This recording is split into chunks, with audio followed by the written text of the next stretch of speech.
everybody. Please sit comfortably, and if we can arrange ourselves to have some kind of eye contact, that helps me. So again, welcome to the Great Heartland Buddhist Temple of Toledo. It's nice to have you here if you're visiting for local universities or of your own free will, either way. So it's an interesting moment, I think. I think it's a very ironic moment in a lot of ways to be engaged in religious activity. Especially when you cast around and see how much violence and craziness and just awfulness is coming out of humanity as expressed by religion. And I think perhaps it's always been so, at least it seems that way to me. But if you look at our history, you can make a case to say that at certain points along our evolution as a species, the idea that we would rally together around something greater than ourselves has been a useful one indeed. The question for us today is, how do we wield this well? So at this very moment, James Ford Roshi, who is my direct teacher, is off on the West Coast somewhere, and there's a meeting happening of the Soto Zen Buddhist Association. And so all the different lineage-holding teachers that are in the Soto way here in America, they gather, and they do this annually, and they're considering, how to proceed. What does the Sangha, the Maha Sangha, the larger Sangha, what issues need to be addressed, need to be looked at? And you've got a bunch of people who've dedicated their lives, a good chunk of their lives, to supporting the Dharma and nourishing practice, and deeply concerned with how things will proceed. So may their best efforts come forward, and may something useful actually come out of a meeting. That would be great. I know they're considering things like the important elements of Zen practice. I mean, there's not just one way of doing this. There's a constellation of views about what Zen practice is and how best to engage it. Is it something that's really just for monks? Do you really need to just renounce everything else, live in community, and have no primary relationship to attain the way, or not? And if not, what does that look like? Do you just kind of go way over on the other side and everything is chronically casual and never have a solemn moment? How do we balance this? And happily, I have to say, James was tapped to be the grand poobah for this thing they have called the Dharma Heritage Ceremony. I'm very happy about that, because we tend to be something of the radicals in the sect. We're the shabby ones, we're the liberal ones, and it's very nice to have him acknowledged in that way. And he looks, there's a picture of him on Facebook, he looks like some kind of demented fairy godmother. Because they've got all this brocade stuff and this funny hat, and he's there with what looks like a wand, and it's just really funny. So that's fine.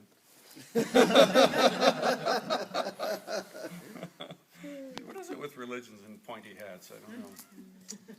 And then off on the other coast, Reverend Doan at this moment, the co-teacher here, she is studying at the Garrison Institute. There's some Rinpoche or Lama whose name escapes me at the moment, who's traveled over and is presenting a text that has not been elucidated before in the West. And so she continues her efforts to mine wisdom from our Tibetan cousins. And there's indeed great wisdom there to be mined. And so here you have people gathering and spending their time trying to understand what is of use in this wider Buddhist community. And then here, in the heartland itself, something not quite as happy. This afternoon I'll be going to the Islamic Center to represent Buddhism in a show of solidarity and goodwill in light of recent vandalism and hate crime. So we can talk about extremism in any of its forms, and there's nothing to say but the obvious about it. But the other thing to say is that people's right to practice in a way that makes sense to them is something that's just inherent in the fabric of this country, including just hardcore atheism or anything else.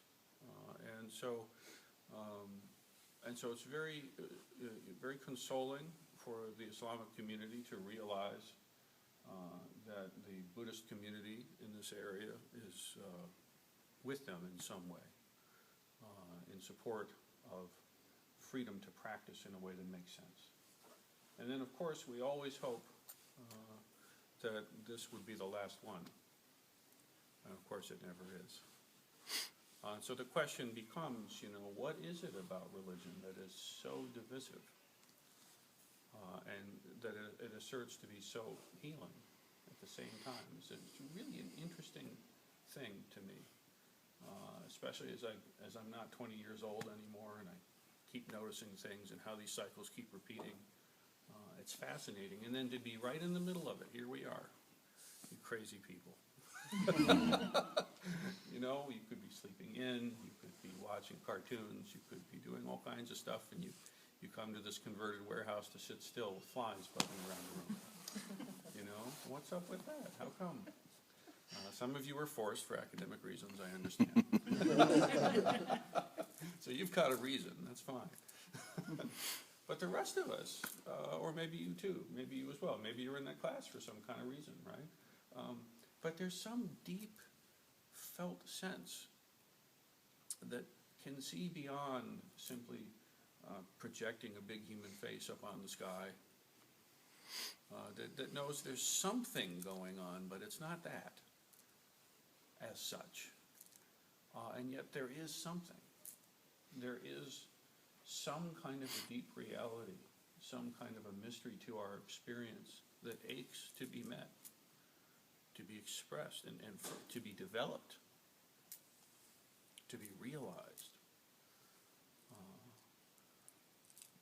Fairy tales and trappings aside, what is it? What's the truth? What's the truth as you can actually know it in this life, of your life, as your life? And so for us, somehow for us, it boils down to you must sit still. It's got something to do with that. It really does. To be able to put your body in a certain place for a certain amount of time and to take your wonderful mind and to guide it slightly for just a certain amount of time, somehow this has everything to do with it. And this teacher that we've been studying for Ango, his name is Master Chinul. He's a very important teacher from the Korean lineage. He counsels us thus: I hope you who cultivate the path will never search outside. The nature of the mind is unstained. It is originally whole and complete in itself. If you will only leave behind false conditioning, you will be thus as Buddha. So here we have direct pointing. I hope you who cultivate the path will never search outside. So we talk about that a lot in Zen.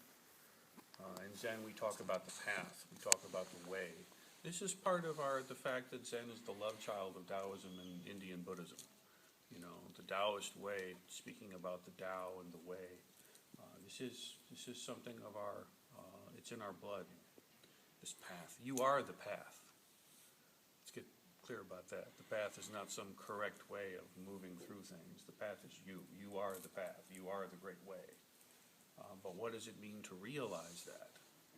If we think that the path, the way, the Dharma has something to do with adhering to some thing outside of ourselves, that it has to do with somehow if I just behave the right way or do the right things or think the right thoughts or sit still enough, long enough, whatever, then I will be on the path. It's ever elusive, because you in fact are the path. The most wonderful, blissful moments, ecstasy-filled moments, just the awful, not very ecstasy-filled moments, the whole thing is the path. The whole of it. What does it mean to actually realize that? He goes on to say that the nature of mind is unstained. Now again, when we talk about mind here, we're not just talking about your thinking, logical mind. We're just talking about your whole existence. Your heart, your hara, your mind, your thoughts, the mystery of yourself. And the assertion here is that your fundamental nature, the fundamental truth of yourself, is completely unstained. It's not original mistake. It's original purity. In fact, it's untaintable purity.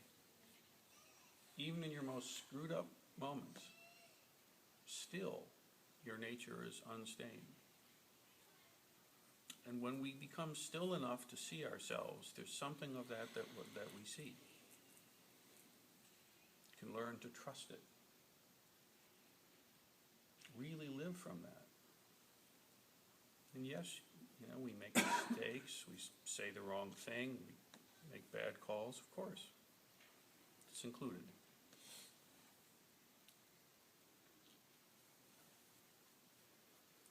The nature of the mind, the nature of the self, your nature as it is unstained. It is originally whole and complete. If you will only leave behind false conditioning, you will be such. So that's the rub. If our nature is pure and unstained, how come it feels so shitty? How come it doesn't feel like that? How come I just feel so out of it? And not even feel like I am out of it. How come? Why? Well, what it has to do with here is this conditioning, this way that we have taken on of seeing who we are and who the world is. Uncritically examined, unknowingly, this software has been entered into your brain, and it's running itself. And we don't even realize that we're playing out some crazy program.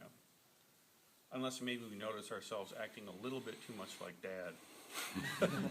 Whoa, that was bad. I said I would never be like, or Mom, or whatever. But it's not just parents. It's society. It's teachers. It's the culture. Assumptions about what it is to be a man, what it is to be a woman, what it is to be of a certain ethnicity, orientation, economic class, on and on. We all know the list. And of course, in some way it's true. You are of some orientation. You do have some economic class. You're of some race, whatever, gender. That's obviously the case. But that's not the whole case.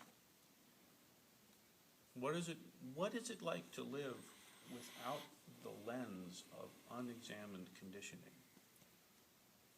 What is it like to actually be free of that?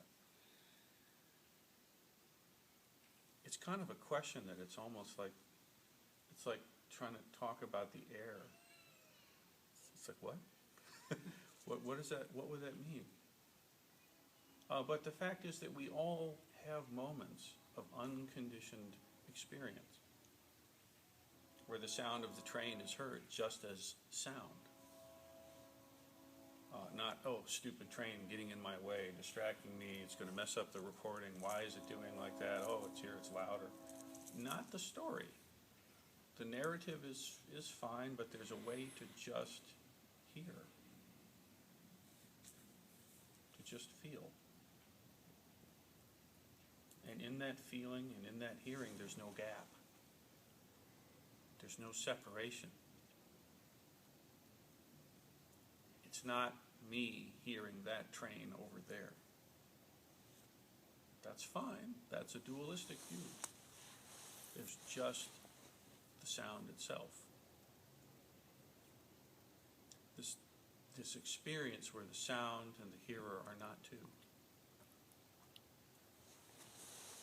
Somehow this has everything to do with being able to drop off that conditioning and actually live your life authentically as yourself, as you actually are. And Chinul says it means you become thus. This thus, this suchness. It's the actual, it's a word we use to try to describe the actual quality of things. The suchness, the thusness of a thing. The thusness of you.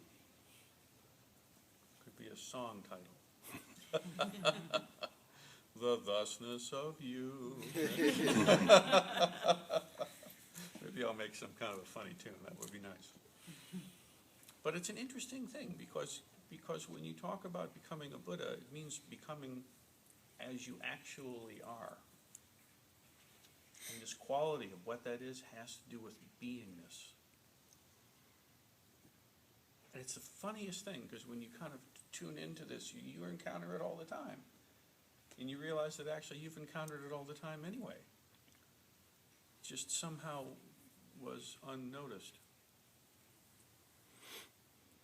And so the assertion is always to sit, to pay attention, to be awake to your experience, and to not hold on to it.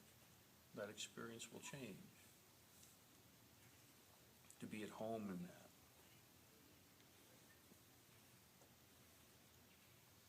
I hope you who cultivate the path will never search outside. The nature of yourself is unstained. Truly, you are whole.